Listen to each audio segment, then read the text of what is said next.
Teacher comments, Lesson 7, Law and Grace.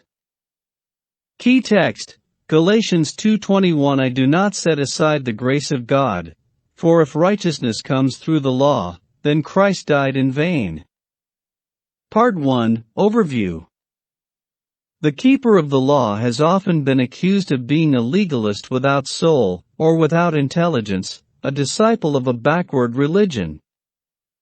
This charge is unfair. The law, as it is understood in Israel, implies, on the contrary, a light that helps one's spiritual walk and promotes progress. The psalmist compares the law to a lamp to my feet and a light to my path, PS 119:105, NKJV. This lesson is contained in the Hebrew word Torah, which is related to the word or meaning light.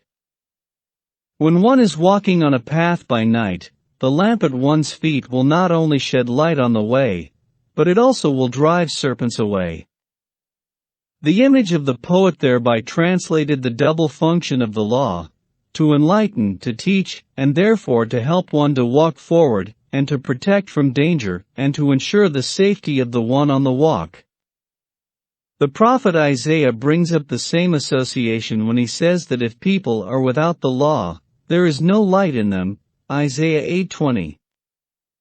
The law that is light is the expression of God's grace for His people. This light will help us to walk and thus to survive on the dangerous and dark way. In that sense, the law is given that we may live. In this lesson, we will examine the paradoxical interrelationship between the law and the grace of God. Lesson theme: Grace and the Law. What is the relationship between grace and the law, and how do they relate to each other in the lives of believers? Part 2, Commentary. The book of Deuteronomy is, perhaps, more than any book in the Old Testament, the book in which grace and law are wrapped together in such a way that it would be difficult to see one apart from the other. When Moses speaks about the law, he thinks essentially of grace. Law is understood in this book as the mark of the covenant. This is why law and grace are related from both divine and human perspectives. God, the law is the way to make His will to be done on earth through human existence and history. For Israel, the law is the tangible sign of its response to God and of its covenant relationship with its Lord. In other words, the law is what makes the grace visible and concrete, in the flesh of history and life. Grace is what makes the law possible, bearable, and livable. Grace precedes and leads to the law. This process is the first message that Adam hears in God's first commandment. The first time that the word saw, command, is used, it refers to grace. The Lord God commanded the man, saying, Of every tree of the garden you may freely eat, Gen 2:16 NKJV. The commandment not to eat from the tree of knowledge is preceded by God's gift of all the trees of the garden. Likewise, the book of Deuteronomy begins with God's grace, what He did for His people, and His gift of the land. Then, from this concrete, historical reminder, God moves to the law, and requires His people to observe the law. This process is visible in the covenant structure of the book of Deuteronomy, and is repeated throughout the book. The 10 Commandments begin with this affirmation, I am the Lord your God who brought you out of the land of Egypt, Deuteronomy 5:6, NKJV. It is the recognition of what God did for them that leads the Israelites to obedience to God's commandments. You have seen what I did to the Egyptians, and how I bore you on eagle's wings and brought you to myself. Now therefore, if you will indeed obey my voice and keep my covenant, Exodus 19:4-5, NKJV. Note that the call to obey, Shama, which is introduced by the word therefore, follows, and also is the direct consequence of, what God did for them. In Psalm 119, the most beautiful poem on law and grace in the whole Bible, the psalmist begins with the observation of grace. Your mercies come also to me. Your salvation according to your word, PS 119:41 NKJV. Then he moves to the next step, which is the law. So, shall I keep your law continually, PS 119:44 NKJV. The book of Deuteronomy states that it is because the Lord loves you, Deuteronomy 7:8 NKJV. Therefore you shall keep his commandment, Deuteronomy 7:11 NKJV. On a human level, it is out of love for God that his people would enjoy keeping his commandments. The psalmist exclaims, I delight in your law, PS 119:70 NKJV. Compare PS 119:174, or oh, how I love your law, PS 119:97 NKJV. Discussion and thought questions. Why is obedience to God's commandments the only logical and serious response to his grace and salvation acts? Why must action lead to action? What would you think of a politician who would campaign only upon sentimental wishes without any reference to his projects and plans to solve economic and social problems? What reasons justify the psalmist's love of the law? The law and grace. The law is defined as a gift from God.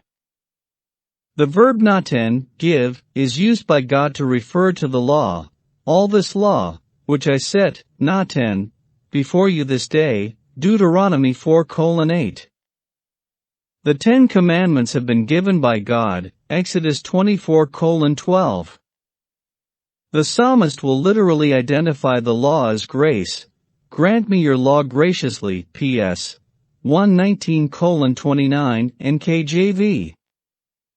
Another translation renders this be gracious to me and teach me your law, NIV. So, the psalmist experiences the law of God in his life as grace, a way of freedom. I will walk at liberty, PS 119:45.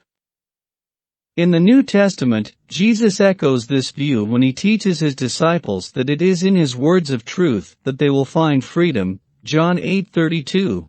Compare James 1:25, James 2:12. It is interesting that the common Hebrew word to designate the law in the Old Testament is Torah, which means to show the way. This is a word commonly associated with the way indicated by the priest. One particular example of this understanding of this word is found in Haggai 2:11, wherein the Lord instructs the prophet to ask the priest for the way, the guidance, in one particular case. The law is grace because it provides us with the way to get out of trouble, the way of life, the way of liberty. Discussion and thought questions.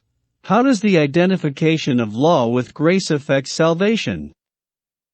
In the light of Ezekiel 28:15-16, why do we find the law in heaven? Although there is no sin there, at least after Lucifer and the fallen angels had been cast out. Why is the law the expression of God's character, and therefore a way to understand and to love God? Read the 10 Commandments and identify grace in each of them, and explain why they constitute grace in the law. The graciousness of the law. The law of God as a text is beautiful. It is a masterpiece of literature. God did not just do grace in giving the 10 Commandments, He also organized them in an artistic manner. The following exercise was designed to help you appreciate the graciousness of God's commandments. First, read the biblical text simply to appreciate its aesthetic beauty. Observe the parallels between the first 5 commandments, 1, 2, 3, 4, and 5, and the second 5 commandments, 6, 7, 8, 9, and 10. Compare the commandments opposite each other, 1 with 6 relates killing any individual human in God's image with the uniqueness of God, 2 with 7 relates idolatry with adultery, 3 with 8 relates stealing, 9 with false oath, 4 with 9 relates Sabbath breaking with false witnessing, 5 with 10 relates honor of parents with coveting another's spouse. What lesson do you infer from each comparison? Discussion and thought questions. Why is the Sabbath in the center of the 10 Commandments? What lessons do you infer from this central position of the Sabbath? How does the transgression of the 4th commandment affect the observance of the other commandments? How does the Sabbath encapsulate the relationship between law and grace? Compare the 4th and the 5th commandments. What common motifs are shared by these 2 commandments? What lessons do you infer from these connections? Part 3, Life Application. A committed pastor's wife fell gravely ill. He prayed repeatedly, and yet his wife never recovered. He became angry at God and decided to leave his ministry, because God did not do the miracle he was asking for. Discussion and thought questions. How does this true story relate to your own experience with God? What is your motivation in your obedience to God's commandments? To what extent do you keep God's commandments in order to be blessed by God? What is your personal experience of the relationship between law and grace in your life? There is an old rabbinic midrash, parable, in ancient Jewish tradition that comments on the awkward geographic strategy of God when He gave the Torah. Why did God not give the Torah in the land of Israel, or in the land of Rome, or in the land of Greece? Each nation had all the right to think that they should have deserved that honor. The reason God chose a no-man's land to give the Torah was to avoid any kind of nationalist pride in regard to the law, and to allow just anyone who wants it to take it. Discussion and thought questions. Why is the common pious confession of faith "I am proud to be a Christian," or even "I am proud to be a Seventh-day Adventist" inappropriate? Read 1 Cor 1:31. Compare PS 34:3. How might the pride of the respectable institution affect the efficiency of mission?